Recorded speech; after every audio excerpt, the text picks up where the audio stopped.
Good morning. स्वागत है एक बार फिर आपका आपके पसंदीदा personal finance bulletin money morning में। मैं हूं मीनू शर्मा, लेकर हाजिर हूं आपकी जेब और जिंदगी से जुड़ी हर छोटी बड़ी खबर विस्तार से। तो चलिए देर किस बात की, फटाफट शुरू करते हैं खबरों का सिलसिला।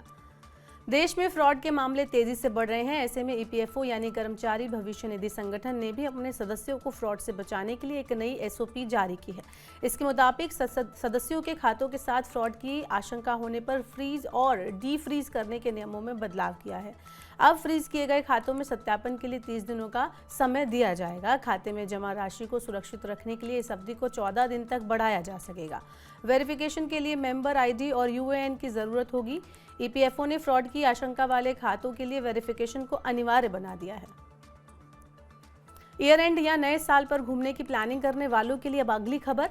अकासा एयर, विस्तारा जैसी एयरलाइंस एयर एंड सेल के तहत टिकटों पर डिस्काउंट दे रही हैं। मुंबई श्रीनगर, मुंबई गोवा, मुंबई जयपुर, दिल्ली गोवा, दिल्ली कोची जैसे कई रूट्स पर नॉन स्टॉप फ्लाइट के किराए में छूट दी जा रही है।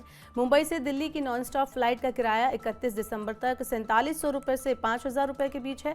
पिछले साल इसी रूट पर किराया 14000 से 27000 रुपये के बीच था। दिल्ली से गोवा की नॉन स्टॉप फ्लाइट का किराया 8700 रुपये है। किराया न बढ़ने और डिस्काउंट की वजह विदेशों में इस समय ट्रैवल सस्ता होना है। मलेशिया, थाईलैंड और श्रीलंका जैसे कई देश भारतीयों को फ्री वीजा दे रहे हैं। Income tax department tax return में गड़बड़ियों को पकड़ने के लिए डेटा एनालिसिस और एडवांस टेक्नोलॉजी का इस्तेमाल कर रहा है। नई टेक्नोलॉजी के इस्तेमाल से इनकम टैक्स डिपार्टमेंट ने चालू वित्त वर्ष में अब तक 36,000 करोड़ रुपए के बकाया टैक्स की वसूली की है। 20 दिसंबर तक विभाग ने कॉर्पोरेट टैक्स के रूप में 27,000 करोड़ रुपए और व्यक्तिगत आयकर के रूप में 9,000 करोड़ रुपए वसूले हैं। रिवाइज टैक्स रिटर्न फाइल करने की अंतिम तारीख 31 दिसंबर है। तब तक टैक्स वसूली और बढ़ने की उम्मीद है। कोहरे से परेशान लोगों के लिए एक अच्छी खबर है। एयर इंडिया ने अपने यात्रियों के लिए खराब मौसम से होने वाली परेशानी को कम करने के लिए खास इंतजाम किया है। एयर इंडिया ने दिल्ली एयरपोर्ट से आने जाने वाले यात्रियों को बिना किसी शुल्क की अपनी बुकिंग को रीशेड्यूल या कैंसिल करने की इजाजत दी है। इस सुविधा का फायदा तब उठाया जा सकेगा जब उड़ान में अधिक कोहरे के कारण देरी होने की संभावना हो। इससे कोहरे के कारण प्रभावित यात्रियों को बिना किसी अतिरिक्त खर्च के अपनी बुकिंग या टिकटों को कंट्रोल करने की पावर मिलेगी। लाइफ इंश्योरेंस पॉलिसी खरीदने में महिलाओं की दिलचस्पी घट रही है। वित्त वर्ष 2021-22 में कुल बेची गई लाइफ इंश्योरेंस पॉलिसी में महिला ग्राहकों की हिस्सेदारी 34.7% थी। ये वित्त वर्ष 2022-23 में घटकर 34.2% रह गई। IRDAI के मुताबिक वित्त वर्ष 2022-23 में कुल 2.84 करोड़ लाइफ इंश्योरेंस पॉलिसियां बेची गईं।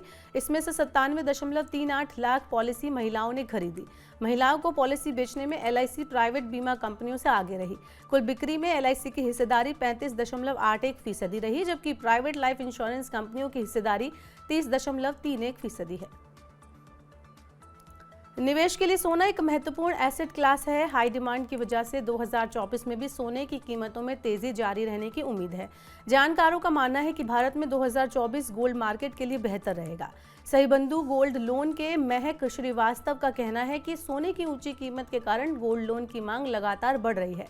सराफा बाजार का अनुमान है कि 2024 में सोने की कीमत 67,000 रुपये प्रति 10 ग्राम तक जा सकती है। दालों की ऊंची महंगाई को देखते हुए सरकार ने तुअर और उड़द दाल के शुल्क मुक्त आयात की अवधि 1 साल के लिए बढ़ा दी है। व्यापारी अब 31 मार्च 2025 तक इन दोनों दालों का शुल्क मुक्त आयात कर सकते हैं। DGFT ने इस बारे में 28 दिसंबर को नोटिफिकेशन जारी कर दिया है।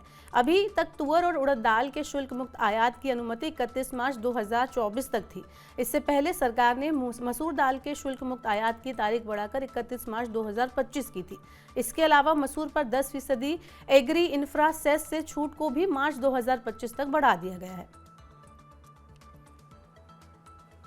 देश के प्रमुख शहरों में घरों की कीमत बहुत ज्यादा बढ़ गई है। प्रॉपर्टी कंसल्टेंट एनरॉक के मुताबिक 2023 के पहले 6 महीने के दौरान भारत में घरों की कीमत 15 से 42% तक बढ़ी है। शीर्ष 7 शहरों के बीच हैदराबाद में लग्जरी घरों की औसत कीमत में सबसे ज्यादा 42% की वृद्धि हुई है।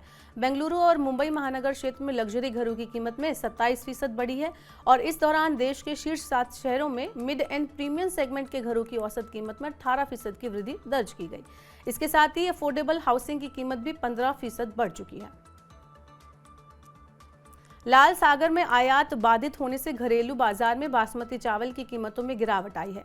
लाल सागर के जरिए होने वाले निर्यात में कमी आने से घरेलू बाजार में कीमतों पर असर पड़ा है।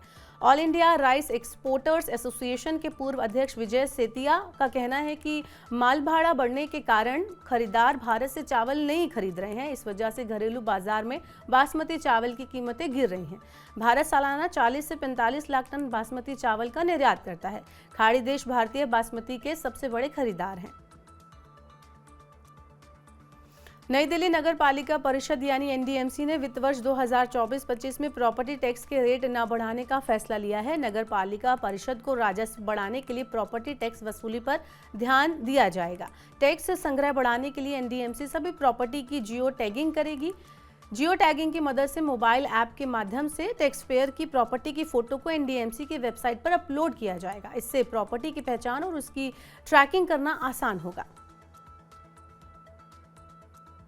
तो आज के मनी मॉर्निंग के बुलेटिन में बस इतना ही। अपने काम की जरूरी खबरें देखने और समझने के लिए सब्सक्राइब करें हमारे यूट्यूब चैनल। वहीं पर्सनल फाइनेंस से जुड़ी खबरों को आप पढ़ना चाहते हैं, समझना चाहते हैं तो हमारी वेबसाइट www.money9.com पर विजिट करें। यहाँ पर 7 भाषाओं में आप पढ़ सकते हैं, समझ सकते हैं पर्सनल फाइनेंस से जुड़ी तमाम बड़ी खबरें। वहीं खास कार्यक्रम आप देखना चाहते हैं तो मनी 9 के ऐप को जरूर डाउनलोड कर लें। फिलहाल के लिए इस बुलेटिन में इतना ही। बने रहिए मनी 9 के साथ। नमस्कार।